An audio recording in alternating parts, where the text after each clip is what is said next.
வைத்த திருவழியினால் திருமூலமாகாமல் காத்தீரையா.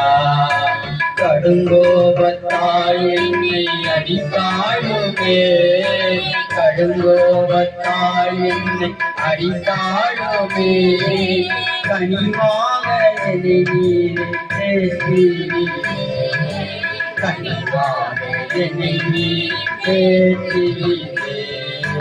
மறப்பேனோ உமது அன்பை, நான் மறப்பேனோ உமது அன்பை,